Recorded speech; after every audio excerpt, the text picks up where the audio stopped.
जय श्री कृष्ण। ओम नमो भगवते वासुदेवाय नमः। आप सुन रहे हैं पौराणिक अमृतवाणी द्वारा प्रसारित महाभारत कथा। कथा को सुनने के लिए हमारे चैनल को लाइक शेयर एंड सब्सक्राइब करें। ये आगे की कथा प्रारंभ करते हैं। संसार और शरीर के मूल तत्वों का वर्णन। युधिष्ठिर ने पूछा, दादाजी, इस स्थावर जंगम जगत की उत्पत्ति कहाँ से हुई है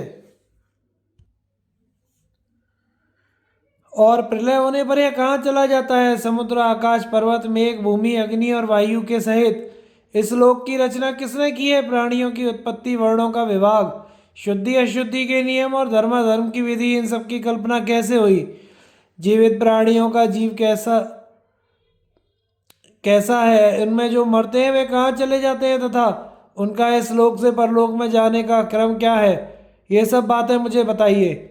भीष्म जी बोले, राजन, इस विषय में यह पुरातन इतिहास प्रसिद्ध है।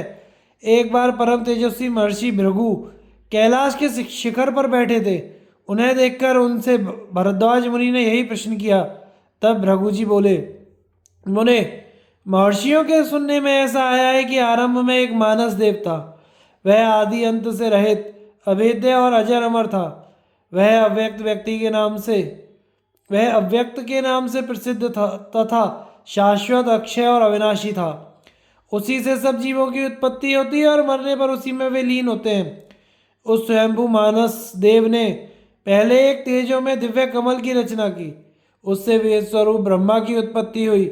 वह अहंकार नाम से भी प्रसिद्ध है और समस्त भूतों का आत्मा और उनकी रचना करने वाला है। ये जो पंच महाभूत है, इनका वास्तविक स्वरूप भी वह ब्रह्मा ही है। पर्वत उसकी अस्थियां हैं, पृथ्वी उसका मेद और मांस है, समुद्र रुधिर है, आकाश उदर है, पवन श्वास है, अग्नि तेज है, नदियां नाड़ियां हैं, चंद्रमा और सूर्य नेत्र हैं, आकाश सिर है, पृथ्वी पैर है और दिशाएं भुजाएं हैं। इस अचिंत्य पुरुष को जानना सिद्धों के लिए भी कठिन है। यही भगवान विष्णु है और अनंत के नाम से प्रसिद्ध है। यह समस्त भूतों की आत्मा और अंतर्यामी है। जिनके चित्त मलिन है वे इसे नहीं जान सकते। भरद्वाज ने पूछा, भगवान, आकाश, दिशा, पृथ्वी और वायु का कितना कितना परिमाण है? यह बताकर मेरा संदेह दूर करें। भृगु जी ने कहा, मुनिवर, यह आकाश तो अनंत है। इसमें अनेकों सिर और देवता लोग निवास करते हैं। इसी में उनके लोक भी हैं। यह बड़ा ही रमणीय है और इतना विशाल है कि कहीं इसका अंत ही नहीं दिखाई देता।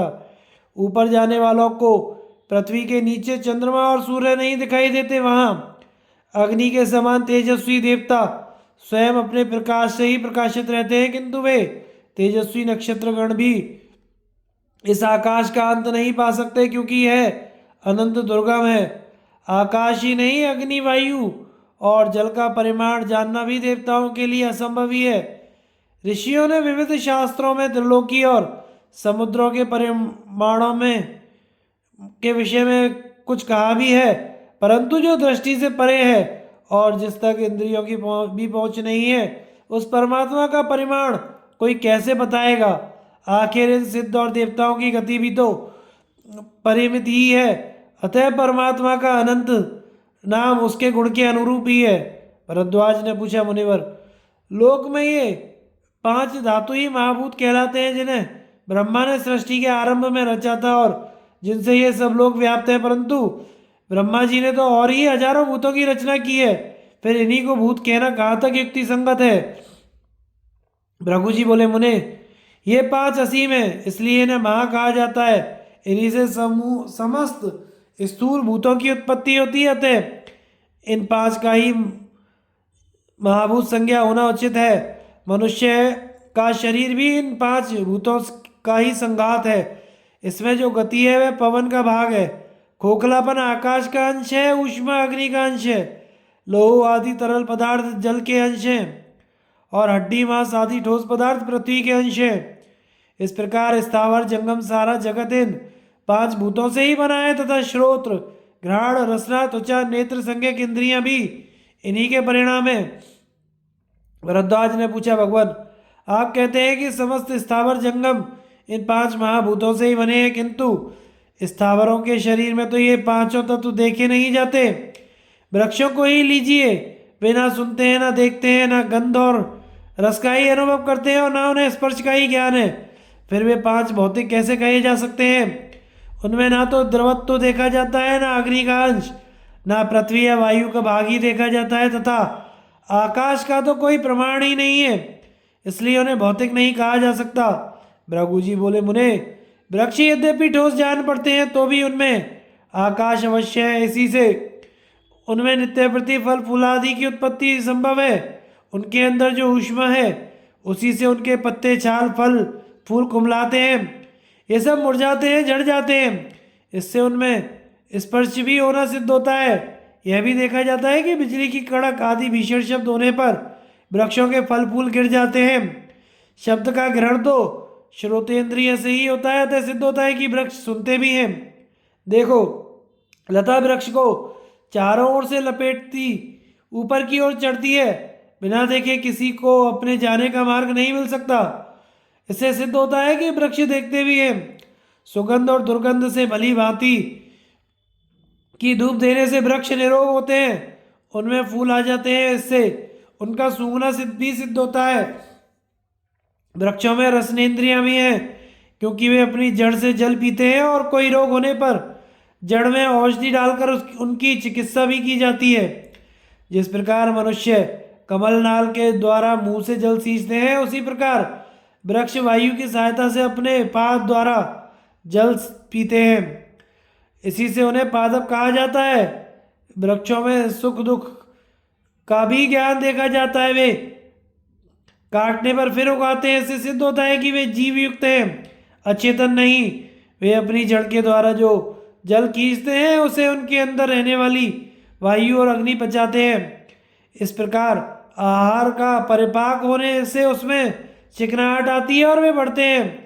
जंगमों के शरीर में भी 5 भूत रहते हैं, किंतु उनके स्वरूप में भेद रहता है। शरीर में त्वचा, मांस, अस्थि, मज्जा और स्नायु, ये 5 वस्तुएं पृथ्वी में हैं। तेज, क्रोध, चक्षु, ऊष्मा और जठरानल, ये 5 अग्नि में हैं। श्रोत्र, घ्राण, मुख, हृदय और उदर, ये 5 आकाश के अंग हैं। कफ, पित्त, स्वेद, चर्बी और रुधिर, ये 5 जलीय अंश हैं। तथा प्राण, अपान, उदान, समान, व्यान, ये 5 वायु के विकार हैं। प्राण के द्वारा मनुष्य एक स्थान से दूसरे स्थान पर जाता है। व्यान से बलपूर्वक होने वाले कार्य करता है। अपान शरीर में ऊपर से नीचे की ओर जाता है। समान हृदय में स्थित है। और उदान से मनुष्य उच्छ्वास लेता है, तथा कंठ, ताल आदि स्थान भेद से शब्दोच्चारण करता है। इस प्रकार ये 5 वायु प्रत्येक देहधारी से भिन्न भिन्न क्रियाएं कराते हैं। जीव भूमि के कारण ही अपने में गंध गुण का अनुभव करता है, जल के कारण रस को जानता है, तेजों में चक्षु के द्वारा रूप को देखता है, और वायु में त्वक से स्पर्श का अनुभव करता है। शब्द, स्पर्श, रूप, रस और गंध, ये पृथ्वी के गुण माने गए हैं। इनमें से मैं गंध के गुणों का विस्तार बताता हूँ। इष्ट, अनिष्ट, मधुर, कटु, निराहारी, असहंत, स्निग्ध, रूक्ष, विशद, वेद से पार्थिव गंध 9 प्रकार का है। शब्द, स्पर्श, रूप और रस, ये जल के गुण माने गए हैं। इनमें रस ज्ञान का विस्तार सुनो। उदार चेता ऋषियों ने रस के अनेकों भेद कहे हैं। उनमें मधुर, लवण, तिक्त, कषाय, अम्ल और कटु, ये 6 प्रकार के रस जल में हैं। शब्द, स्पर्श और रूप, ये 3 गुण तेज के हैं। रूपों का ज्ञान तेज से होता है और उनके अनेकों भेद हैं। ह्रस्व, दीर्घ, स्थूल, चौकोना, गोल, सफेद, काला, लाल, पीला, नीला, अरुण, कठोर, चिकना, श्लक्षण, स्निग्ध, मृदु और दारुण, ये 16 प्रकार के रूप के हैं। शब्द और स्पर्श, ये 2 गुण वायु के हैं। वायु का प्रधान गुण स्पर्श है और उसके अनेकों प्रकार हैं। उष्ण, शीत, सुख, दुख, स्निग्ध, विशद, खुरदरा, मृदु, रूखा, हल्का, भारी और अधिक भारी, ये स्पर्श के 12 भेद हैं। आकाश का एकमात्र गुण शब्द ही होता है, वह कई प्रकार का है। प्रधानतया उसके 7 भेद हैं। षडज, ऋषभ, गांधार, मध्यम, पंचम, दैवत और निषाद। अपने व्यापक रूप से तो शब्द सर्वत्र है, किंतु विशेष रूप से इसकी उपलब्धि नगाड़े आदि में होती है। मृदंग, भेरी, शंख, मेघ और रथ की घरघराहट आदि में जो कुछ शब्द सुना जाता है और भी जड़ चेतन आदि के द्वारा जितने प्रकार के शब्द होते हैं वे इन 7 भेदों के अंतर्गत है। इस प्रकार आकाश जनित शब्द के अनेकों भेद हैं। वह वायु के गुण स्पर्श से मिलकर ही सुना जाता है। जल, अग्नि और वायु ये 3 तत्व देहधारियों में सर्वदा जागृत रहते हैं। यही शरीर के मूल हैं और प्राणों में ओतप्रोत होकर शरीर में स्थित रहते हैं। जीव की नित्यता और सत्ता का वर्णन, चारों वर्णों की उत्पत्ति तथा उनके कर्म। भरद्वाज ने पूछा, भगवान, मृत्यु के समय जो गोदान किया जाता है उसका क्या स्वरूप है? मुमूर्षु पुरुष यह समझकर कि गौ परलोक में मुझे ताड़ देगी उसे दान करता है, परंतु वह तो दान करके मर जाता है, फिर वह गौ किसे तारेगी? इसके सिवा गौ और उसका दान करने और लेने वाले ये तीनों यही नष्ट होते देखे गए हैं। फिर इनका समागम कैसे होता होगा? इनमें से जो मरता है उसे या तो पक्षी खा जाते हैं या वह पर्वत से गिरकर चूर चूर हो जाता है अथवा आग में जलकर भस्म हो जाता है। ऐसी अवस्था में उसका पुनः जीवित होना तो संभव ही कहाँ है, क्योंकि जो मर जाता है वह तो सदा के लिए ही चला जाता है। भृगु जी बोले, भरद्वाज, जीव का तथा उसके किए हुए दान या कर्म का कभी नाश नहीं होता। जीव तो उसी समय दूसरे शरीर में चला जाता है, नाश तो केवल उसके इस शरीर का ही होता है।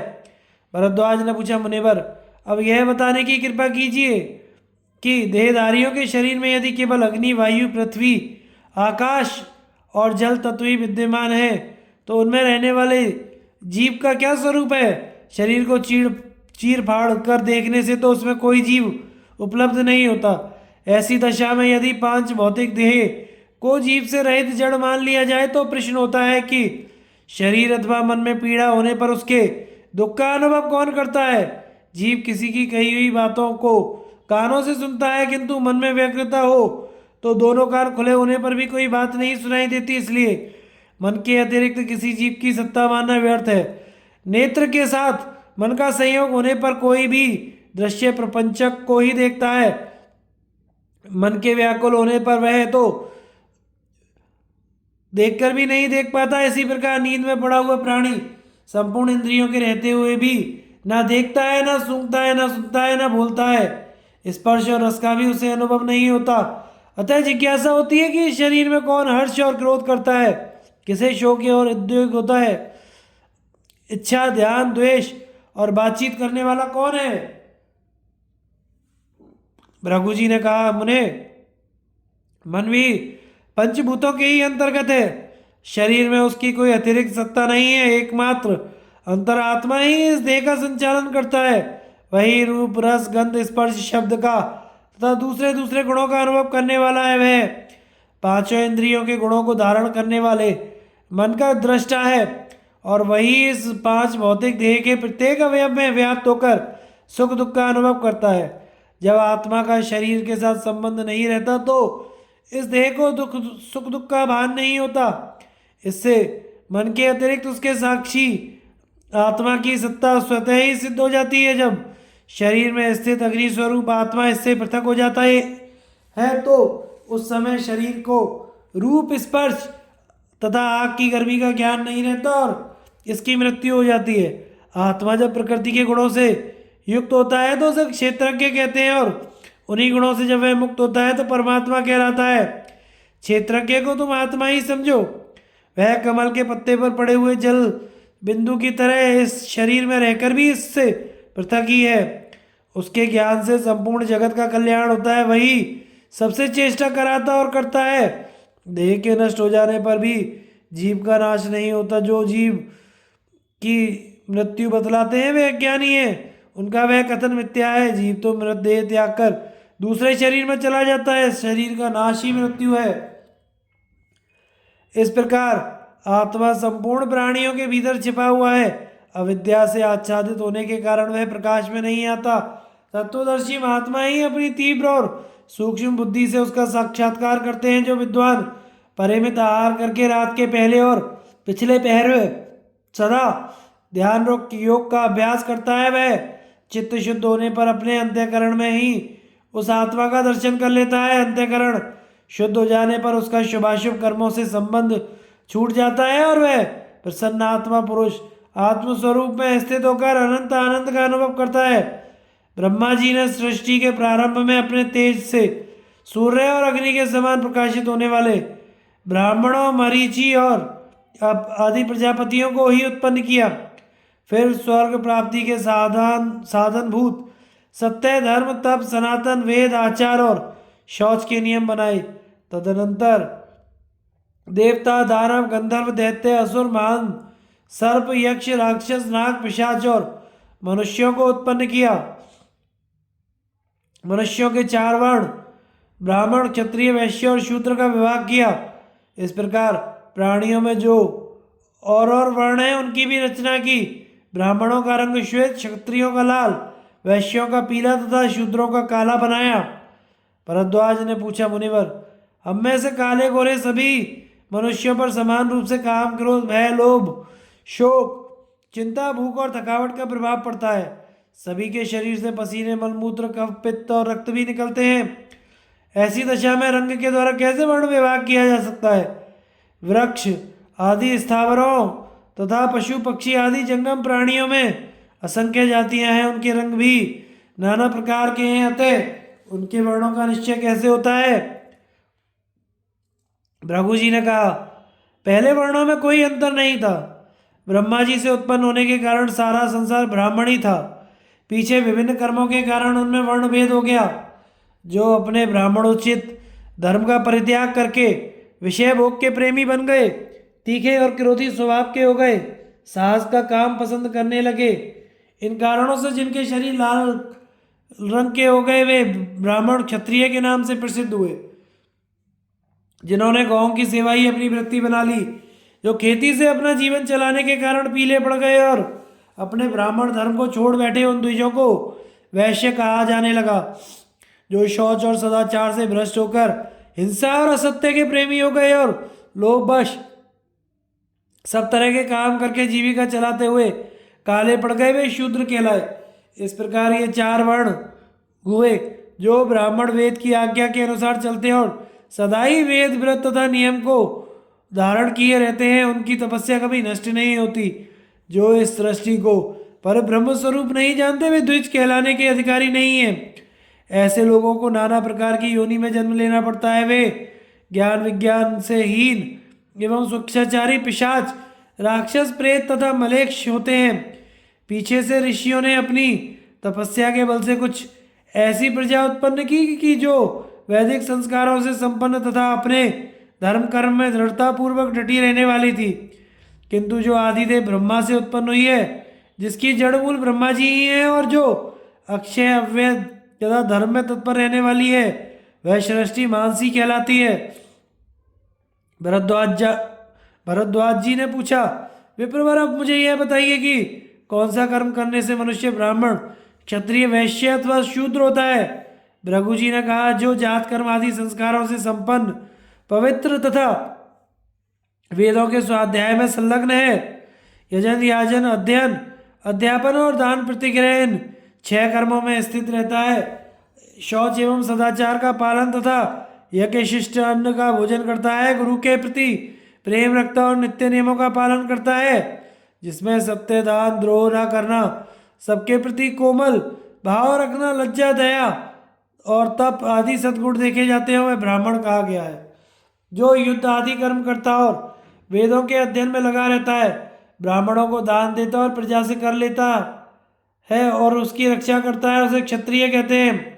इसी प्रकार जो वेदाध्ययन से संपन्न होकर व्यापार, पशुपालन और खेती का काम करता है तथा दान देता और पवित्र रहता है, वह वैश्य कहलाता है। किंतु जो वेद और सदाचार का परित्याग करके सब कुछ खाता और सब तरह के काम करता है तथा सदा पवित्र रहा करता है, वह शूद्र माना गया है। यदि ये ब्राह्मणोचित सत्यादि गुण शूद्र में दिखाई दे तो और ब्राह्मण में ना हो तो वह शूद्र नहीं और वह ब्राह्मण नहीं। हरेक उपाय से लोभ और क्रोध को दबाना ही पवित्र ज्ञान और आत्म संयम है। क्रोध तथा लोभ मनुष्य के कल्याण में सदा ही बाधा पहुंचाने को उद्यत रहते हैं। अतः पूरी शक्ति लगाकर उनका दमन करना चाहिए। क्रोध से शरीर को, मात्सर्य से तप को, मान अपमान से विद्या को और प्रमाद से अपने को बचावे। जिसके सभी कार्य कामनाओं के बंधन से रहित होते हैं तथा जिसने त्याग की आग में सब कुछ होम दिया है, वही त्यागी और बुद्धिमान है। किसी भी प्राणी की हिंसा ना करे और सबके साथ मैत्रीपूर्ण बर्ताव करे। स्त्री पुत्र आदि की ममता एवं आसक्ति को त्याग कर बुद्धि के द्वारा इंद्रियों को वश में करे और उस स्थिति को प्राप्त करे जो इहलोक और परलोक में निर्भय तथा शोक रहित है। नित्य तप करे, मननशील होकर मन और इंद्रियों का संयम करे, आसक्ति के आश्रयभूत देह गेह आदि में आसक्त ना होकर परमात्मा को प्राप्त करने की इच्छा रखे। मन को प्राण में और प्राण को ब्रह्म में स्थापित करे। वैराग्य से ही निर्वाण मोक्ष की प्राप्ति होती है।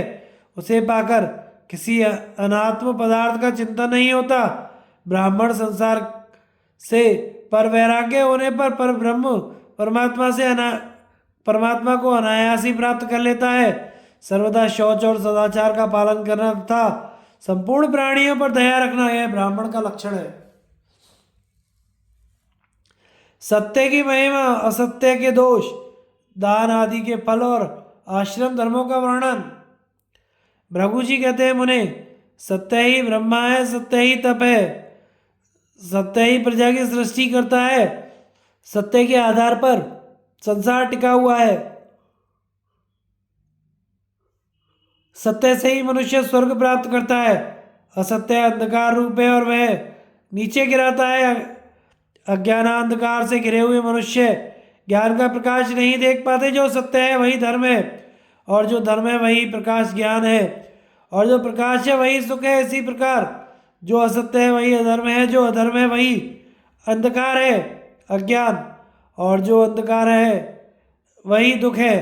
संसार की सृष्टि शारीरिक और मानसिक दुखों से भरी हुई है। इसमें सुख भी वे ही हैं जो परिमाणों में दुख देने वाले हैं।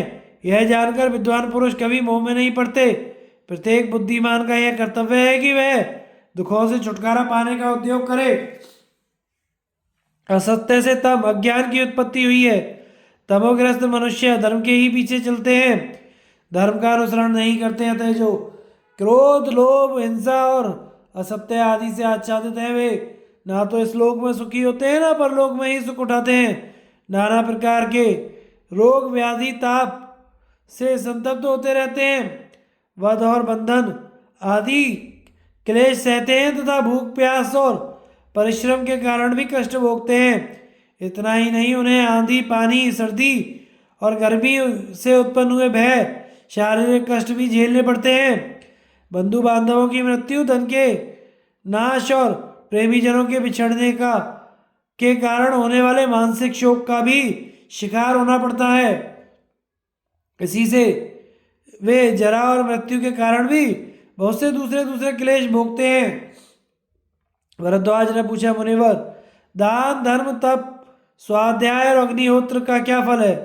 भृगु जी ने कहा, अग्निहोत्र से पाप नष्ट होता है, स्वाध्याय से उत्तम शांति मिलती है, दान से भोगों की और तप से स्वर्ग की प्राप्ति होती है।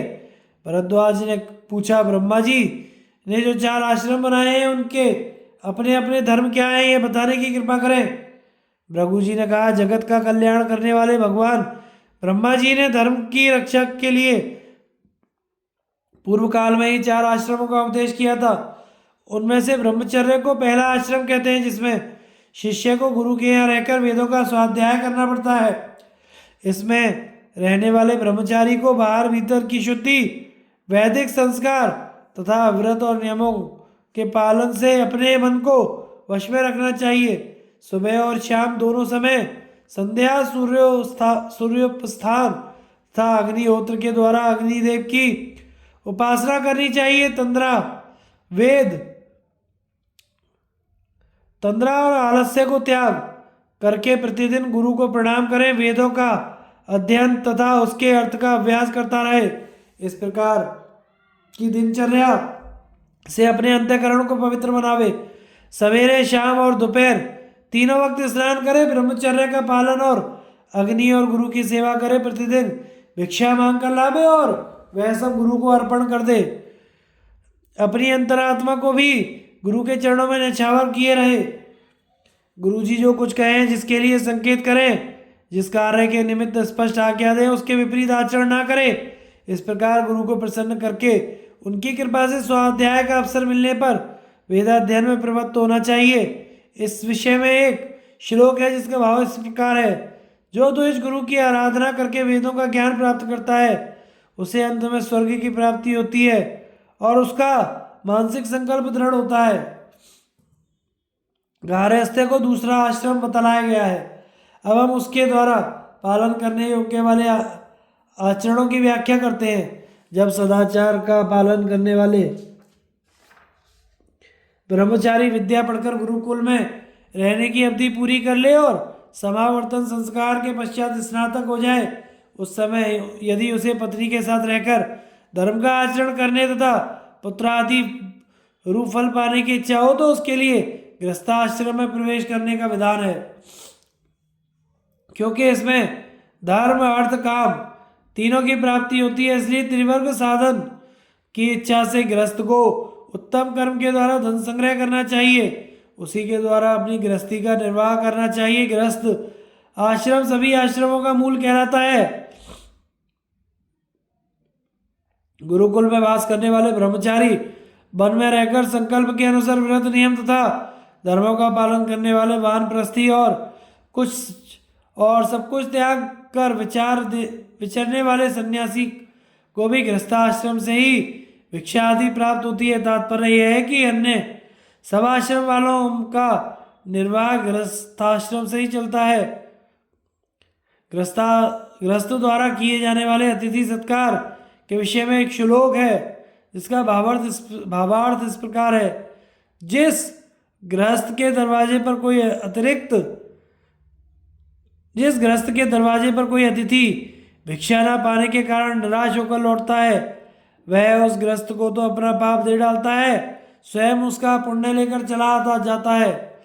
इसके सिवा गृहस्थाश्रम में रहकर यज्ञ करने से देवता, श्राद्ध करने से पितर, शास्त्रों के श्रवण और अभ्यास और धारणा से ऋषि और संतान उत्पन्न करने से प्रजापति प्रसन्न होते हैं। गृहस्थ के कर्तव्य के विषय में 2 श्लोक और भी हैं जिनका सारांश इस प्रकार है: वाणी ऐसी बोलनी चाहिए जिसमें सब प्राणियों के प्रति स्नेह भरा हो और जो सुनते समय कानों को मीठी लगे। दूसरों को पीड़ा देना, मारना या कटु वचन सुनाना अच्छा नहीं है। किसी का अपमान करना, अहंकार रखना और ढोंग दिखाना, इन सब बातों की कड़ी निंदा की गई है। कभी किसी जीव की हिंसा ना करना, सत्य बोलना, मन में क्रोध का ना होना, ये सभी आश्रम वालों के लिए उपयोगी तप है। जिस पुरुष को गृहस्थाश्रम में सदा धर्म, अर्थ और काम के गुणों की सिद्धि होती रहती है, वह इस लोक में सुख का अनुभव करके अंत में शिष्ट पुरुषों की गति को प्राप्त करता है। तीसरा आश्रम है वानप्रस्थ। इसमें रहने वाला मनुष्य धर्म का अनुसरण और तप का अनुष्ठान करते हुए पवित्र तीर्थों में, नदियों के किनारे, झरनों के आसपास तथा मृग, भैंसे, सुअर, बनेले, हाथी, सिंह, व्याघ्र आदि जंतुओं से भरे हुए एकांत वनों में विचरते रहते हैं। गृहस्थों के उपयोग में आने योग्य सुंदर वस्त्र, स्वादिष्ट भोजन और विषय भोगों का परित्याग करके वे जंगली औषध, फल मूल तथा पत्तों का आहार करते हैं, वह भी बहुत थोड़ी मात्रा में, और नियमानुकूल एक ही बार खाकर रहते हैं। नियत स्थान पर आसन बिछाकर बैठते हैं। जमीन, पत्थर, रेती, कंकरीली मिट्टी, बालू अथवा राख पर सोते हैं। कांस या कुश की रस्सी, मृग चर्म अथवा पेड़ों की छाल से अपना शरीर ढकते हैं। सिर के बाल, दाढ़ी, मूछ, नख और रोम बढ़ाए रहते हैं। नियत समय पर स्नान, बलि, वैश्वदेव तथा अग्निहोत्र आदि कर्मों का अनुष्ठान करते हैं। सवेरे हवन पूजन के लिए समिधा, कुशा और फूल आदि का संग्रह करके आश्रम को झाड़ बहार लेने के पश्चात विश्राम करते हैं। सर्दी, गर्मी, वर्षा और हवा का वेग सहते सहते उनके शरीर के चमड़े फट जाते हैं।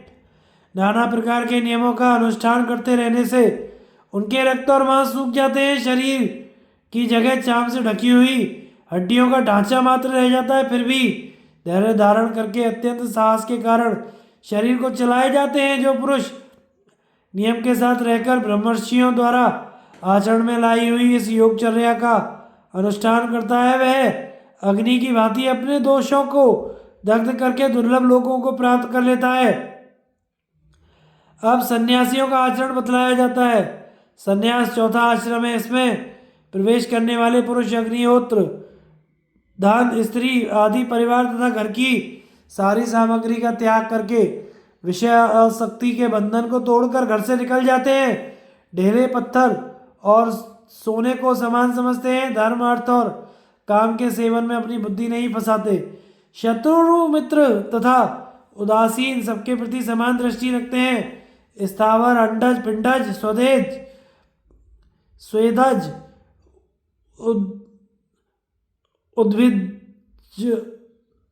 उद्विभज प्राणियों के प्रति मन, वाणी अथवा कर्म से भी कभी द्रोह नहीं करते। कुटी या मठ बनाकर नहीं रहते। उन्हें चाहिए कि चारों ओर विचरते रहे और रात में ठहरने के लिए पर्वत की गुफा, नदी का किनारा, वृक्ष की जड़, देव मंदिर, ग्राम अथवा नगर आदि स्थानों में चले जाया करें। नगर में 5 रात और गांव में 1 रात से अधिक ना रहें। प्राण धारण करने के लिए गांव या नगर में प्रवेश करके अपने विशुद्ध धर्मों का पालन करने वाले दो ही जातियों के घरों पर जाकर खड़े हो जाएं। बिना मांगे ही पात्र में जितनी भिक्षा आ जाए उतनी ही स्वीकार करें। काम, क्रोध, दर्प, लोभ, मोह, कृपणता, दंभ, निंदा, अभिमान तथा हिंसा आदि से दूर रहे। इस विषय में कुछ श्लोक हैं जिनके भाव इस प्रकार हैं। जो मुनि सब प्राणियों को अभयदान देकर विचरता रहता है, उसे कहीं किसी भी जीव से भय नहीं होता। जो अग्निहोत्र को अपने शरीर में आरोपित करके शरीर स्थित अग्नि के उद्देश्य से मुख में भिक्षा प्राप्त अवश्य का होम करता है तथा अग्निहोत्रियों को प्राप्त होने वाले लोकों में जाता है। जो बुद्धि को संकल्प रहित करके पवित्र होकर शास्त्रोक्त विधि के अनुसार संन्यास के नियमों का पालन करता है, वह परम शांत ज्योतिर्मय ब्रह्मलोक को प्राप्त होता है। इस प्रकार वेदों में प्रतिपादित आश्रम धर्म का मैंने संक्षेप में वर्णन किया है। जो मनुष्य लोक के धर्म अधर्म को जानता है, वह बुद्धिमान है। भीष्म जी कहते हैं, महर्षि भृगु के इस प्रकार उपदेश देने पर परम धर्मात्मा भरद्वाज ने विस्मय विमुक्त होकर उनका पूजन किया। आचार की विधि और आध्यात्म ज्ञान का वर्णन। युधिष्ठिर ने पूछा, दादाजी अब मैं आपके मुख से आचार की विधि सुनना चाहता हूँ, क्योंकि आप सर्वज्ञ हैं। भीष्म जी ने कहा, मनुष्य को सड़क पर गांव के बीच में और अन्न के पौधों से हरे भरे खेत में मलमूत्र का त्याग नहीं करना चाहिए। आवश्यक शौच आदि से निवृत्त होकर कुल्ला करने के पश्चात नदी में स्नान करना चाहिए। इसके बाद संध्योपासना और देवता पितरों का तर्पण करना आवश्यक है। प्रतिदिन सूर्योपस्थान करे, सूर्य के समय कभी ना सोए। साय और प्रातः दोनों समय संध्या करके गायत्री का जप करे। दोनों हाथ, दोनों पैर और मुंह, इन 5 अंगों को धोकर पूर्व की ओर मुख करके भोजन करने बैठे। भोजन के समय भी मौन रहे। भोजन के लिए परोसे हुए अन्न की निंदा ना करे, उसे स्वादिष्ट मानकर प्रेम से भोजन करे। भोजन के बाद हाथ धोकर उठे। रात को भीगे पैर ना सोए। देवर्षि नारद जी इसी को आचार कहते हैं। यज्ञशाला आदि पवित्र स्थान, बैल, देवता, गौशाला, चौराहा, ब्राह्मण, धार्मिक मनुष्य तथा मंदिर को सदा अपने दाहिनी करके चले। घर में अतिथियों, सेवकों तथा कुटुंबी जनों के लिए भी एक शाही भोजन बनवाना उत्तम माना गया है। शास्त्र में मनुष्यों के लिए सवेरे और शाम 2 ही वक्त भोजन करने का विधान है। बीच में नहीं खाना चाहिए। ऐसा करने से मनुष्य उपवासी माना जाता है। होम के समय अग्नि में हवन और केवल ऋतु स्नान के समय स्त्री के साथ समागम करते हुए एक पत्नी व्रत धारण करने वाला बुद्धिमान गृहस्थ भी ब्रह्मचारी ही माना जाता है। ब्राह्मण के भोजन से बचा हुआ यज्ञ शिष्ट अन्न अमृत के तुल्य है। ऐसे अन्न को भोजन करने वाले सत्पुरुष सत्य स्वरूप परमात्मा को प्राप्त होते हैं। जो मिट्टी के ढेले फोड़ता, तोड़ता और दांतों से नख चबाया करता है, जो सदा झूठे हाथ और झूठे मुंह रहा करता है, उसकी बड़ी आयु नहीं होती। मनुष्य स्वदेश में हो या परदेश में, अपने पास आए हुए अतिथि को भूखा न रहने दे। जीविका के लिए आए हुए कार्य से जो धन की प्राप्ति होती है, उसे माता पिता आदि गुरुजनों को निवेदन करे। गुरुजनों के आने पर उन्हें स्वयं आसन देकर बैठावे और सदा उनको प्रणाम किया करे। गुरुओं का सत्कार करने से आयु, यश और लक्ष्मी की प्राप्ति होती है। उदय के समय सूर्य को न देखे, नंगी हुई पराई स्त्री की ओर दृष्टि न डाले और सदा धर्मानुसार ऋतुकाल के समय एकांत स्थान में पत्नी के साथ समागम करे। परिचित मनुष्य से जब जब भेंट हो, उसका कुशल समाचार पूछे। प्रतिदिन प्रातः काल और संध्या के समय ब्राह्मणों को प्रणाम करे, ऐसी शास्त्र की आज्ञा है। देव मंदिर में गौओं के बीच में, ब्राह्मणों के यज्ञ आदि में, शास्त्रों के स्वाध्याय काल में और भोजन करते समय दाहिने हाथ से काम ले। प्रातः और संध्या के समय ब्राह्मणों का विधिवत पूजन करे।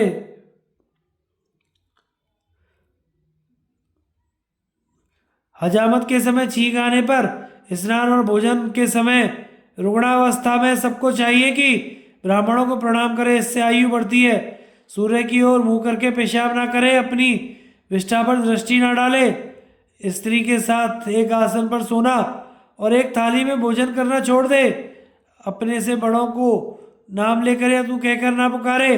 अपने से छोटे या समवयस्क पुरुषों का नाम लेने से दोष नहीं लगता।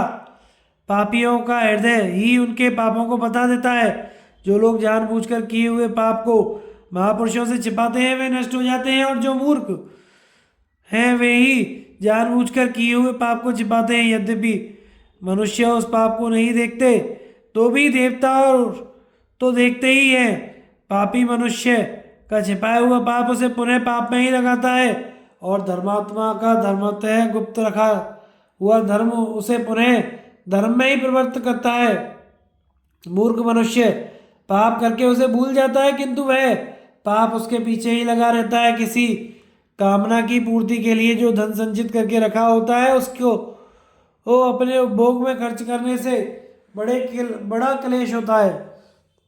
मगर समझदार लोग ऐसे धन की प्रशंसा नहीं करते, क्योंकि मौत राह नहीं देखती। कामना पूरी हो या अधूरी, समय पर मृत्यु हो ही जाती है। मनीषी पुरुषों का कहना है कि सभी प्राणियों का धर्म मानसिक अर्थात मन से किया हुआ धर्म ही वास्तविक धर्म है। अतः मन से समस्त जीवों का कल्याण सोचता रहे। केवल वेदोक्त विधि का सहारा लेकर अकेले ही धर्म का आचरण करना चाहिए। इसमें दूसरों की सहायता की आवश्यकता नहीं है। धर्म ही मनुष्यों की योनि है। धर्म ही स्वर्ग के देवताओं का अमृत है, और धर्मात्मा मनुष्य मरने के पश्चात धर्म के बल से ही सदा सुख भोगते हैं।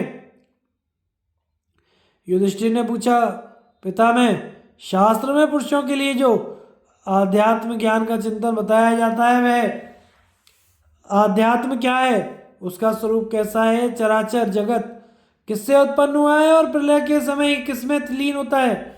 ये बातें मुझको बताने की कृपा करें। भीष्म जी कहते हैं, कुंती नंदन, तुम मुझसे जिस आध्यात्म ज्ञान के विषय में पूछ रहे हो, उसकी व्याख्या करता हूँ। वह अत्यंत कल्याणकारी और सुख स्वरूप है।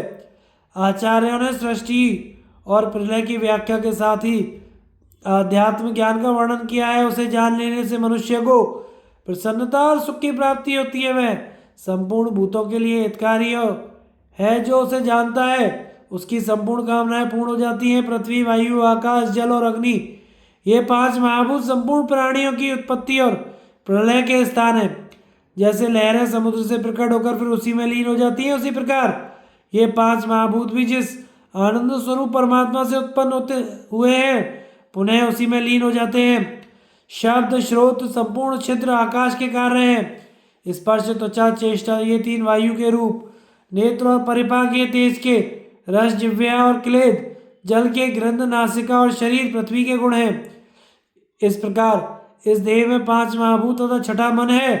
इंद्रियां और मन ये जीव को विषयों का ज्ञान कराते हैं। इन 6 के अतिरिक्त 7वीं बुद्धि और 8वां क्षेत्रज्ञ है।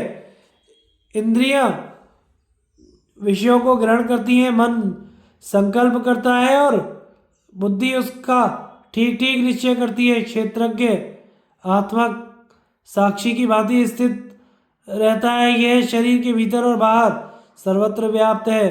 पुरुष को अपनी इंद्रियों की परीक्षा करके उनकी पूरी जानकारी रखनी चाहिए, क्योंकि सत्व, रज और तम ये तीनों गुण इंद्रियों का ही आश्रय लेकर रहते हैं। मनुष्य अपनी बुद्धि के बल से जीवों के आवागमन की अवस्था जानकर धीरे धीरे उस पर विचार करते रहने से परम शांति पा जाता है। चराचर जगत बुद्धि के उदय होने पर ही उत्पन्न होता है, उसके लय के साथ ही लीन हो जाता है। इसलिए सबको बुद्धि में कहा गया है। बुद्धि ही जिसके द्वारा देखती है उसे नेत्र कहते हैं, जिसके द्वारा सुनती है वह श्रोत्र कहलाता है, और जिससे सूंघती है उसे घ्राण कहा गया है। वही जिह्वा के द्वारा रस का और त्वचा से स्पर्श का अनुभव करती है। इस प्रकार बुद्धि ही विकार को प्राप्त होकर नाना रूपों से विषयों को ग्रहण करती है। जिस प्रकार द्वार से जिस द्वार से किसी विषय को पाना चाहती है, मन उसी का आकार धारण कर लेता है। भिन्न भिन्न विषयों को ग्रहण करने के लिए बुद्धि के 5 अधिष्ठान हैं, उन्हीं को 5 इंद्रियां कहते हैं। बुद्धिमान पुरुषों को चाहिए कि वे इंद्रियों को काबू में रखें। सत्व, रज और तम ये 3 गुण सदा ही प्राणियों में स्थित रहते हैं, और इनके कारण ही उनमें सात्विकी, राजसी तथा तामसी 3 तरह की बुद्धि भी देखने में आती है। इनमें सत्वगुण से सुख, रजोगुण से दुख और तमोगुण से मोह उत्पन्न होता है। जब शरीर या मन में किसी प्रकार से भी प्रसन्नता का भाव हो, हर्ष बढ़ता हो, सुख और शांति का अनुभव हो रहा हो, तो सत्वगुण की वृद्धि समझनी चाहिए। जिस समय किसी कारण से या बिना कारण ही असंतोष, शोक, संताप, लोभ और असहनशीलता के भाव दिखाई दें तो उन्हें रजोगुण के चिन्ह जानने चाहिए। इसी प्रकार अपमान, मोह, प्रमाद, स्वप्न, निद्रा, आलस्य घेरते हो तो उन्हें तमोगुण के विविध रूप समझें। बुद्धि और आत्मा दोनों सूक्ष्म तत्व हैं तथा इनमें जो अंतर है उस पर दृष्टि डालो। इनमें बुद्धि तो गुणों की सृष्टि करती है और आत्मा इन सब बातों से अलग रहता है। जैसे गूलर का फल और उसके भीतर रहने वाले कीड़े, ये दोनों एक साथ रहते हुए भी एक दूसरे से भिन्न हैं, उसी प्रकार बुद्धि और आत्मा परस्पर मिले हुए प्रतीत होने पर भी वास्तव में अलग अलग हैं। सत्व आदि गुण जड़ होने के कारण आत्मा को नहीं जानते, किंतु आत्मा चेतन है इसलिए गुणों को जानती है।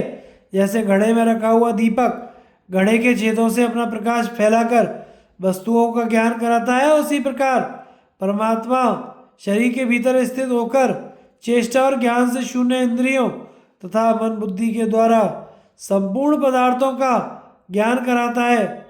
बुद्धि गुणों को उत्पन्न करती है, आत्मा केवल देखता है। बुद्धि और आत्मा का यह संबंध अनादि है। जो संसारी कामों में से मन हटाकर केवल आत्मा में ही अनुराग रखता है और आत्म तत्व को का ही मनन करता है, वह सब प्राणियों का आत्मा हो जाता है। इस साधना से उसको बड़ी उत्तम गति प्राप्त होती है। जैसे जल में विचरने वाला पंछी उसमें रहकर भी पानी से लिप्त नहीं होता, उसी तरह ज्ञानी पुरुष भी संपूर्ण प्राणियों में निर्लिप्त होकर विचरता है। निर्लेप होना ही आत्मा का स्वरूप है। ऐसा अपनी बुद्धि से निश्चय करके मनुष्य दुख पड़ने पर शोक ना करे और सुख मिलने पर हर्ष से फूल ना उठे। सब जीवों के प्रति समान भाव रखे। जैसे मैले बदन वाले मनुष्य जल से भरी हुई नदी में नहा धोकर साफ सुथरे हो जाते हैं, उसी प्रकार इस ज्ञानमयी नदी में अवगाहन करके मलिन हृदय वाले पुरुष भी शुद्ध एवं विद्वान हो जाते हैं। यही विशुद्ध आध्यात्म ज्ञान है जो मनुष्य बुद्धि से जीवों के आवागमन पर शनै शनै विचार करके इस उत्तम ज्ञान को प्राप्त कर लेता है, उसे अक्षय सुख मिलता है। जो धर्म, अर्थ और काम को ठीक ठीक समझकर उसका परित्याग कर चुका है और योग युक्त चित्त से आत्म तत्व के अनुसंधान में लग गया है, वही तत्वदर्शी है। उसे दूसरी कोई वस्तु जानने की उत्कंठा नहीं होती। उस परमात्मा को जानकर ज्ञानी पुरुष अपने को कृतार्थ मानते हैं। अज्ञानियों को जिस संसार से महान भय बना रहता है, उसी से ज्ञानियों को तनिक भी भय नहीं होता।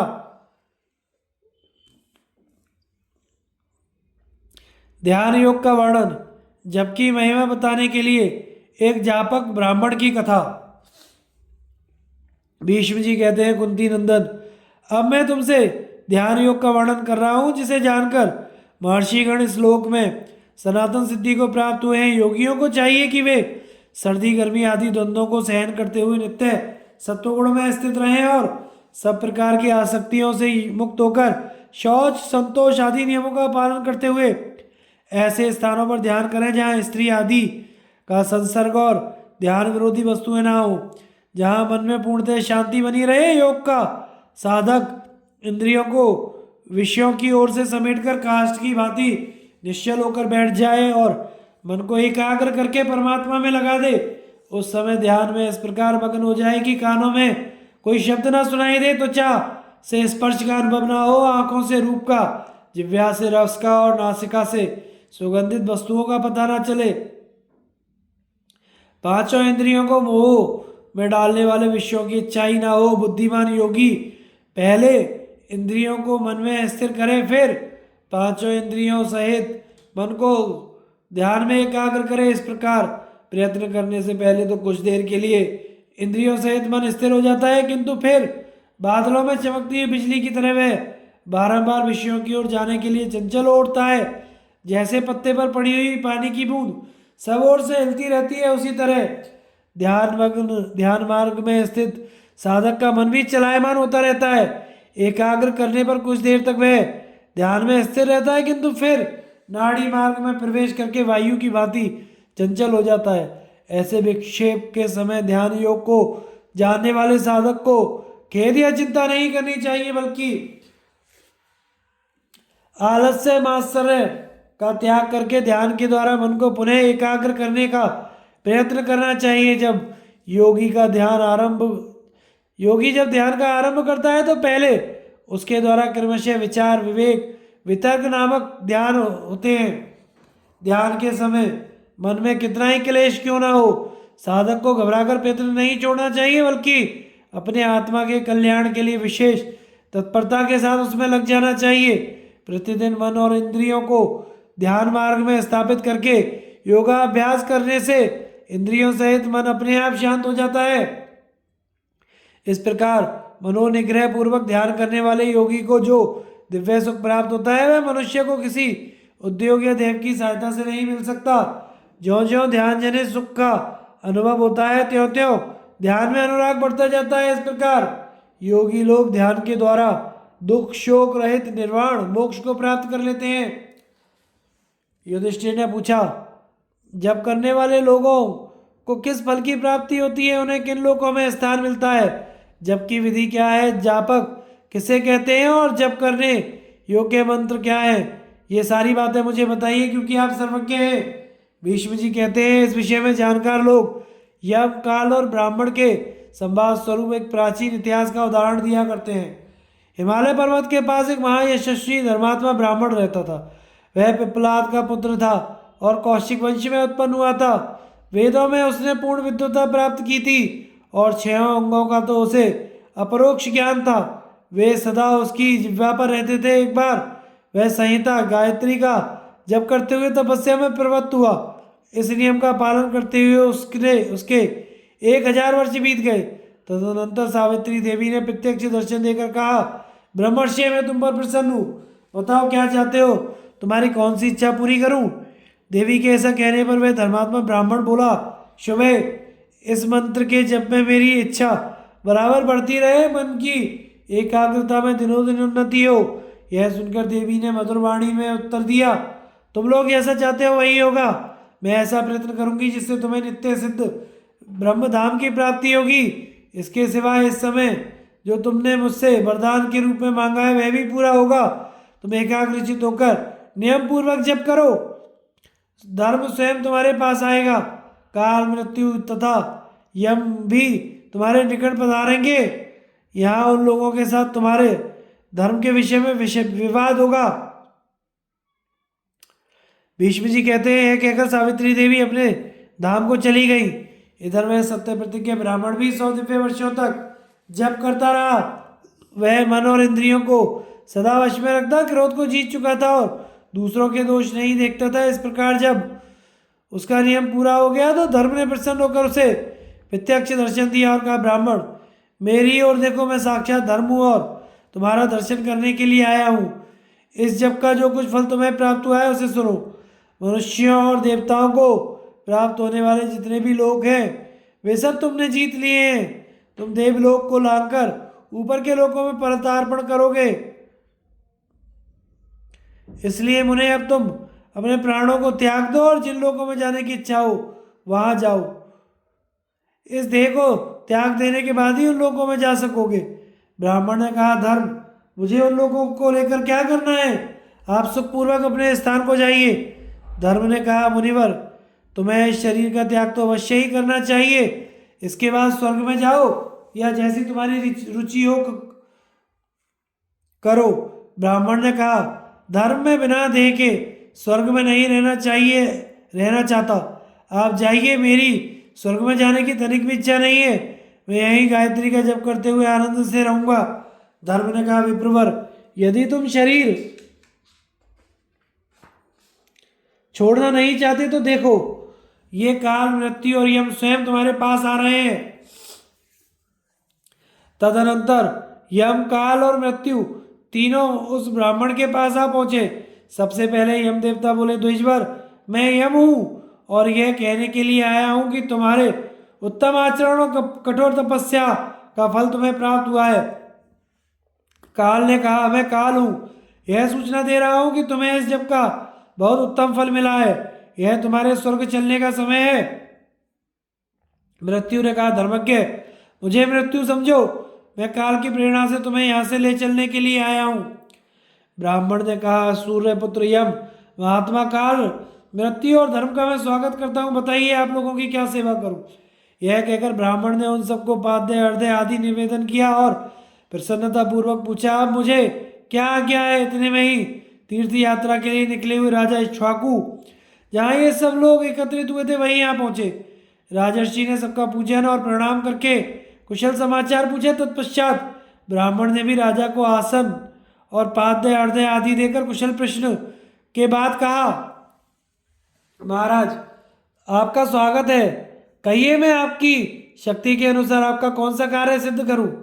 राजा ने कहा, मैं राजा हूं और आप ब्राह्मण, इसलिए आपको कुछ धन देना चाहता हूं। मैं आपको जितने धन की आवश्यकता हो आप मुझसे मांग लीजिए। ब्राह्मण ने कहा, राजन, ब्राह्मण दो प्रकार के होते हैं, एक प्रवृत्ति मार्ग में चलने वाले, दूसरे निवृत्ति मार्ग का आश्रय लेने वाले। अब मैं प्रतिग्रह से निवृत्त हो गया हूँ। जो लोग प्रवृत्ति मार्ग पर चलने वाले हैं उनको दान दीजिए। मैं तो अब दान लेता नहीं। हाँ, अपनी कुछ इच्छा हो तो बताइए, मैं आपको क्या दूं? अपने तपोबल से आपका कौन सा कार्य सिद्ध करूं?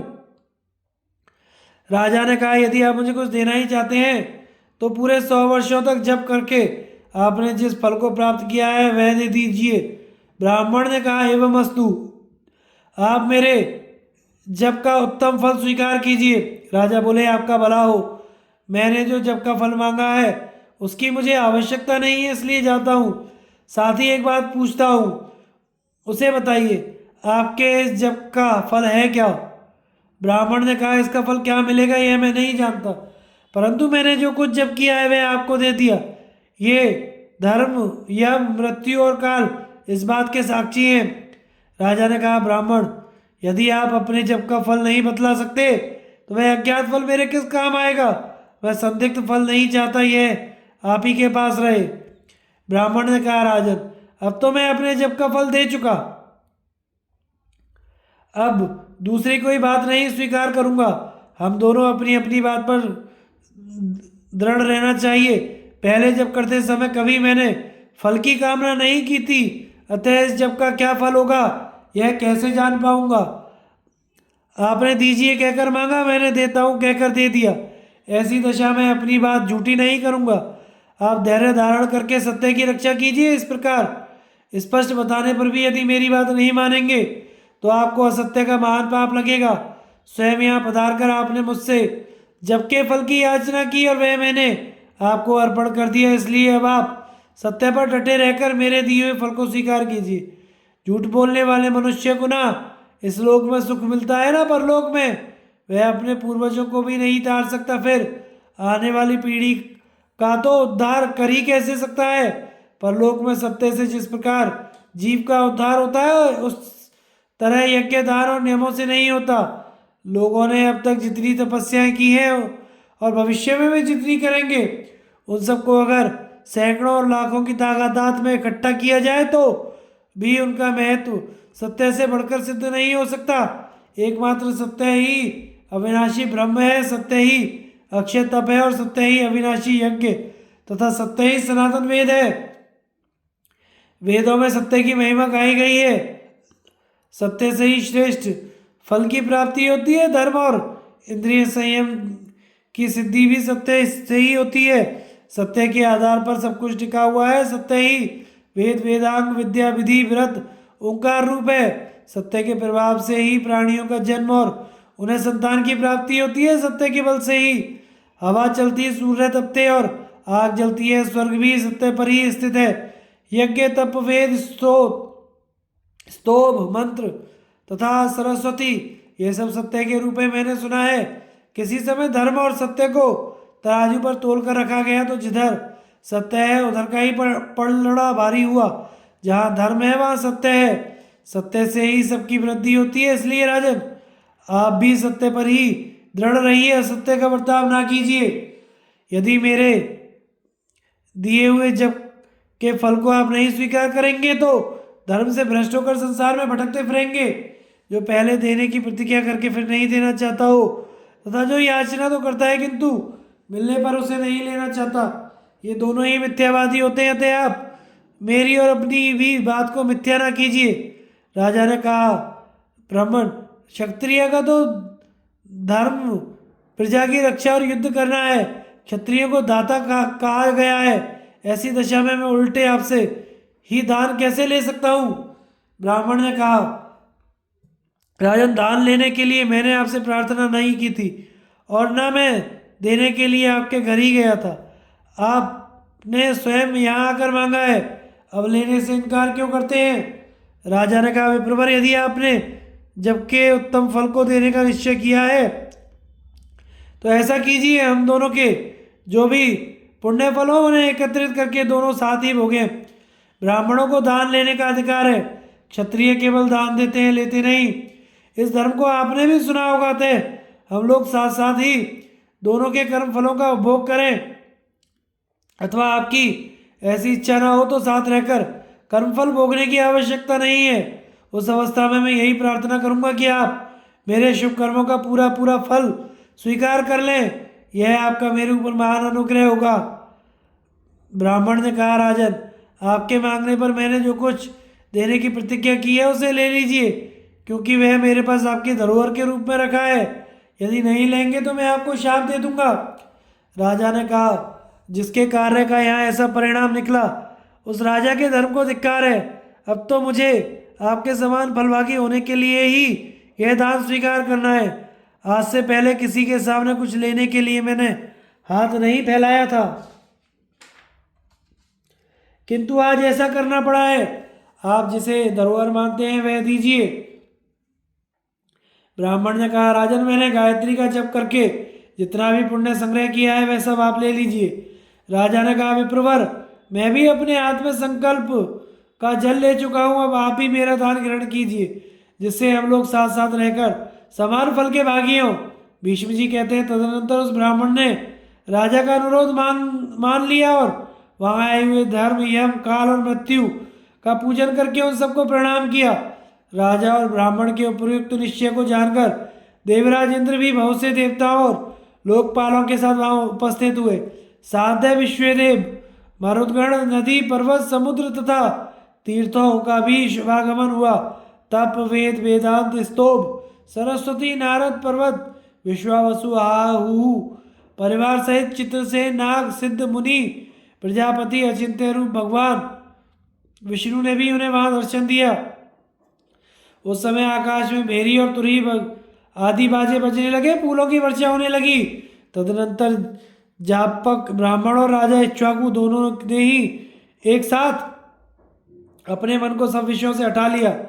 पहले मूलाधार चक्र से कुंडलिनी को उठाकर प्राण, अपान, उदान, समान और व्यान इन पांचों प्राणवायुओं को हृदय अनाहत चक्र में स्थापित किया। फिर मन को प्राण और अपान के साथ मिलाकर नासिक के अग्रभाग पर दृष्टि रखते हुए उसे दोनों भवों के बीच में आज्ञा चक्र में स्थित किया है। इस प्रकार मन को जीतकर दृष्टि को एकाग्र करके प्राण सहित मन को मूर्धा में स्थापित कर दिया और दोनों ही समाधि में स्थित हो गए। उस समय उनके शरीर हिलते डुलते नहीं थे, दोनों ही जड़ की भांति चेष्टाहीन हो गए थे। इतने में ही उस महात्मा ब्राह्मण ने ब्रह्मरंध्र का भेदन करके एक ज्योतिर्मय प्रकाश निकाला और सीधे स्वर्ग की ओर चल दिया। फिर तो चारों ओर बड़े जोरों का कोलाहल मच गया। सब लोग उस दिव्य प्रकाश की स्तुति करने लगे। प्रादेश के बराबर लंबे पुरुष का आकार धारण किए जब वह तेज ब्रह्मा जी के पास पहुंचा तो उन्होंने आगे बढ़कर उसका स्वागत किया और मीठी वाणी में कहा, ब्राह्मण देव, योगियों को जो फल मिलता है वह जप करने वालों को भी मिलता है, बल्कि जप करने वालों को योगियों से भी उत्तम फल की प्राप्ति होती है। अतः अब तुम मुझ में निवास करो। आज्ञा पाकर वह ब्राह्मण तेज ब्रह्मा जी के मुख में प्रवेश कर गया। इस प्रकार राजा इक्ष्वाकु भी भगवान ब्रह्मा जी में लीन हो गए। तब समस्त देवताओं ने ब्रह्मा जी को प्रणाम करके कहा, भगवान, आपने जो उस ब्राह्मण का आगे बढ़कर स्वागत किया है, इससे जान पड़ता है जप करने वालों को योगियों से भी श्रेष्ठ फल मिलता है। इस जाप का ब्राह्मण को सदगति देने के लिए ही आपने यह सारा उद्योग किया था। हम लोग भी उसी को देखने के लिए यहाँ आए थे। आपने ब्राह्मण और राजा दोनों को एक सा आदर देकर समान फल का भागी बनाया है। आज हम लोगों ने जप के महान फल को अपनी आंखों से देख लिया। ब्रह्मा जी ने कहा, जप का फल तो ऐसा ही है जो महास्मृति अनुस्मृति का पाठ करता तथा योग में अनुरक्त रहता है, वह भी इस प्रकार शरीर त्याग करके उत्तम गति को प्राप्त होता है। अच्छा, अब तुम लोग अपने अपने स्थान को जाओ। यह कहकर ब्रह्मा जी वहीं अंतर ध्यान हो गए। उनकी आज्ञा पाकर देवता भी अपने अपने धाम को पधारे। दूसरे महात्मा भी धर्म का सत्कार करके प्रसन्नता पूर्वक उसके पीछे चल दिए। युधिष्ठिर, जप करने वालों को यही फल मिलता है, इसी प्रकार उनकी गति होती है। ये सब बातें जैसी सुनी थी तुमसे बता दी। अब और क्या सुनना चाहते हो? आगे की कथा का प्रसारण हम अगले भाग में करेंगे। हमारे चैनल को लाइक, शेयर एंड सब्सक्राइब करें। धन्यवाद।